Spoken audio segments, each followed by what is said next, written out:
Bonjour, Véronique Crulife, je suis ravie de vous présenter cette recette.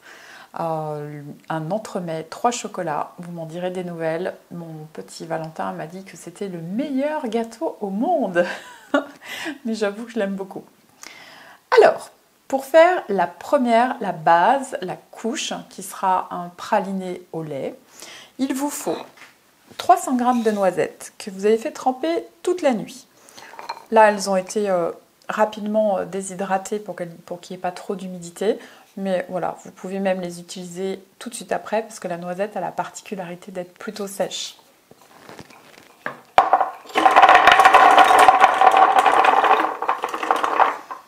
Donc vous mettez vos 300 g dans le robot Lamant S. J'ai mis 190 g de dattes fraîches. Alors il y a un tout petit peu de pâte de dattes parce qu'il me restait un petit peu de pâte de dattes. Il est préférable que vous utilisiez des dattes fraîches parce qu'elles ne sont pas pasteurisées, parce qu'elles sont vivantes. Donc voilà, pas besoin de vous faire un dessin supplémentaire pour vous expliquer pourquoi c'est intéressant. Donc, répartissez bien vos dattes.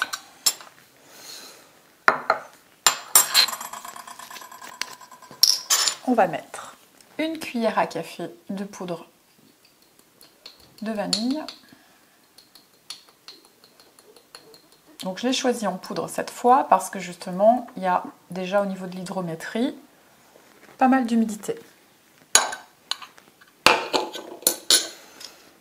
Voilà, après 4 grosses cuillères à soupe de cacao cru. Pour être tout à fait honnête, moi j'ai mis 2 grosses cuillères à soupe de cacao cru et 2 grosses cuillères à soupe de caroube. Parce que ce gâteau, c'est mes enfants qui vont le manger et que je veux pas qu'il soit trop excitant. Le cacao cru est plein de vertus, mais il a aussi la particularité d'être extrêmement excitant. Donc, voilà. C'est vraiment des grosses cuillères à soupe que j'ai mis. Voilà. Et il reste le petit truc pour que ce soit un petit goût un peu, comment dirais-je, un peu lait. Moi, j'utilise de la crème de coco pour la cuisine. Ça ajoute de la texture un petit peu et surtout au niveau du goût, le petit côté au lait. Donc vous en mettez 3 cuillères à soupe. Alors bien évidemment, vous pouvez utiliser autre chose que de la coco. Vous prenez de la crème pour la cuisine, ça peut être de l'avoine, ça peut être de l'amande, ça peut être de la noisette, ce que vous voulez.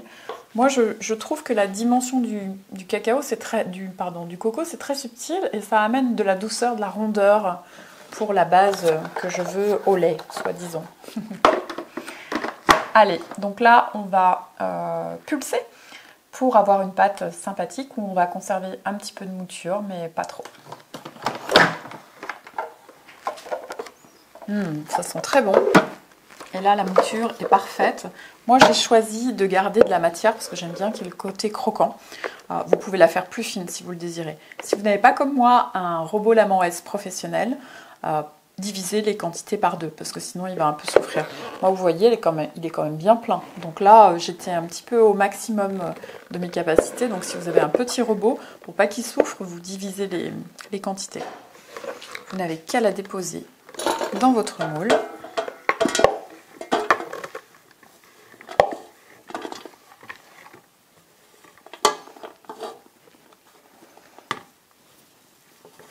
Donc, pour que ce soit simple, il faut bien répartir les morceaux. Ça, c'est important avant de commencer à presser. Parce qu'en fait, ça vous évite de faire glisser la pâte d'un côté ou de l'autre. C'est beaucoup plus long. Hop, si vous le faites déjà bien au départ, en fait, c'est beaucoup plus rapide après pour foncer le moule. Donc, pour les oléagineux, donc moi j'ai choisi les noisettes. Vous pouvez en choisir d'autres. Moi j'ai pris la noisette parce que c'est celle qui sera la moins chère et la plus neutre pour faire ce goût un peu praliné. Évidemment vous pouvez utiliser d'autres noix. Évitez les noix de Grenoble, les amandes et les noix de pécan qui à mon avis sont trop racées, qui vont très bien pour le brownies, mais pas du tout pour cette recette. Là on ne veut pas un goût de noix, on veut vraiment le goût noisette. Ou plus crémeux, enfin, voilà. Donc là, vous voyez, c'est bien réparti. Hop. Et là, on va pouvoir commencer à presser.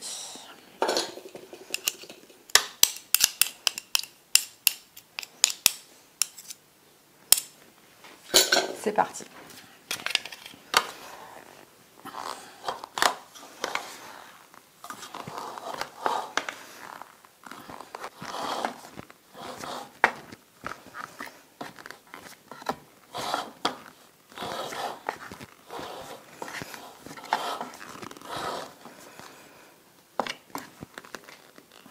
Alors, une fois que vous avez bien foncé votre moule, vous allez prendre un petit torchon ou un essuie-tout et vous allez venir essuyer toute la partie supérieure du moule de telle façon que les différentes couches soient bien marquées, qu'il n'y ait pas des traces de cacao sur la partie chocolat blanc, ce serait dommage. Donc ça, c'est vraiment le petit truc du chef. Voilà, que le bord soit bien propre. Voilà, là c'est bien. Parfait. Donc là, nous avons notre première couche. On va attaquer la deuxième. Alors, pour votre crème au chocolat blanc, donc il vous faut 90 g de beurre de cacao. Donc ce beurre de cacao, on va le faire fondre au bain-marie, version crue. Donc il vous faut un peu d'eau, pas beaucoup. Hop, donc vous mettez votre bol, votre récipient dans un petit saladier et vous laissez fondre doucement. Pendant ce temps, vous allez mettre 200 g de noix de cajou. Donc si elles sont pas crues, c'est pas la peine de les faire tremper, ça sert à rien. Vous allez, de toute façon, elles ont été bouillantées, donc bon, éventuellement pour les dépoussiérer. Par contre, si elles sont crues, faites-les bien tremper toute la nuit et rincez bien l'eau, c'est important.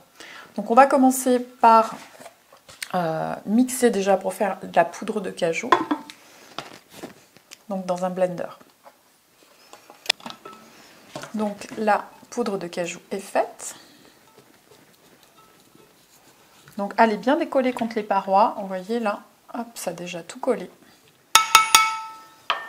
Voilà. Pendant ce temps, vous jetez un petit coup d'œil à votre cacao. Vous allez mettre une cuillère à café d'extrait de vanille, votre sucrant. Donc il y en a 250 g. Donc moi j'ai choisi du sirop d'érable, non d'agave, pardon, excusez-moi. Donc là moi je vais déjà mettre une partie qui est fondue. Donc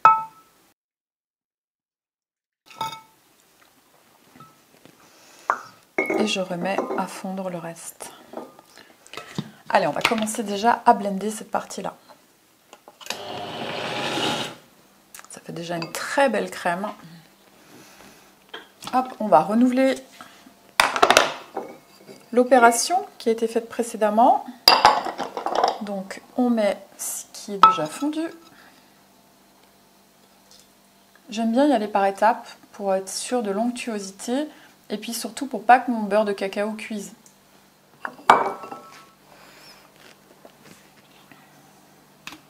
Alors, elle est presque prête. Donc là, je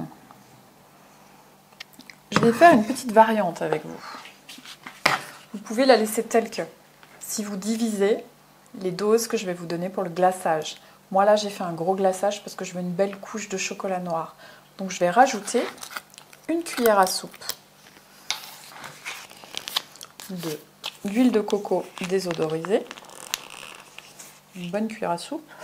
Avec la même quantité de sucre. Donc du sirop d'agave. On remet un petit coup de blender rapide. Attention, l'huile de coco n'aime pas la chaleur. Donc là, il faut vraiment, c'est juste pour mélanger. Donc il ne faut pas qu'on fasse chauffer notre huile de coco. Alors, pourquoi est-ce que j'ai rajouté ça? Parce que le poids de la ganache va venir écraser la crème. Et donc du coup, ça va manquer ça va pas être assez dur, tout simplement. Donc l'huile de coco, quand elle est au frigo, elle fige. Et donc la préparation devient plus ferme. Donc vous avez vu, il n'y a pas besoin d'en mettre beaucoup. Donc là par contre, il va falloir que votre préparation reste au frais.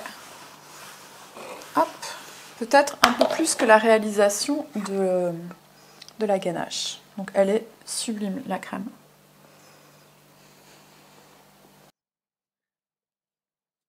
La texture est vraiment parfaite. Avec cette recette, vous allez séduire tout le monde. Les petits, les grands, tous les gourmands, même ceux qui ne sont pas forcément grands amateurs de chocolat, parce que c'est tellement équilibré. L'harmonie des 3 couches fait que c'est pas écœurant, tout en étant extrêmement gourmand. Elle est déjà en train de prendre. Alors reste la conception de la 3e couche, qui est donc la ganache. Donc je vous redis, si vous voulez juste une ganache pour marbrer votre gâteau, vous divisez les proportions que je vous donne par 2, d'accord? Et si, comme moi, vous êtes gourmand de chocolat noir, eh bien c'est parti. C'est tout simple, vous prenez une cup de coco désodorisé, un quart de cup de cacao cru et un quart de cup de sucrant, en l'occurrence du sirop d'agave. Et vous pouvez mettre ou pas de la vanille. Moi, évidemment, vous me connaissez, je vais en mettre. On commence par le sucrant.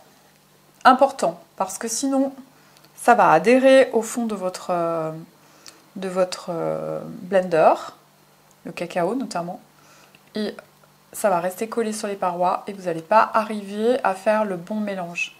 La ganache, elle doit être parfaitement lisse et brillante. D'accord? Une vraie ganache de pâtissier.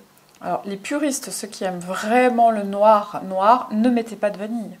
La vanille, c'est pour les gourmands comme moi, qui aiment bien noir, mais avec un peu de douceur. Vous pouvez mettre à la place du sel. Voilà, une petite variante. Du coup, je ne mettrai pas de vanille, je vais mettre un petit peu de sel. Donc très peu, juste pour rehausser le goût du chocolat. Vous pouvez mettre aussi une goutte d'extrait de vanille si vous aimez, de café. Donc là, c'est vraiment, ça va donner vraiment le côté noir. Voilà, c'est aussi à votre convenance. Alors après, vous mettez votre huile de coco, donc désodorisée, je redis. Et enfin, donc votre poudre de cacao cru. Allez, c'est parti. Voilà. Donc, allez, on y va. C'est bien fluide, donc ça va glisser tout seul. Ça ne devrait pas trancher. Donc rien de plus simple. Vous versez l'intégralité de votre ganache, qui va être très belle, très marbrée, puisqu'il y a beaucoup de coco. Après, si vous aimez vraiment le chocolat noir, mettez moins d'huile de coco. Là, c'est vraiment idéal pour les enfants. Hop, de nouveau au frais. Et ben après, je vous le montre une fois démoulé. Régalez-vous, vous verrez, il est sublime.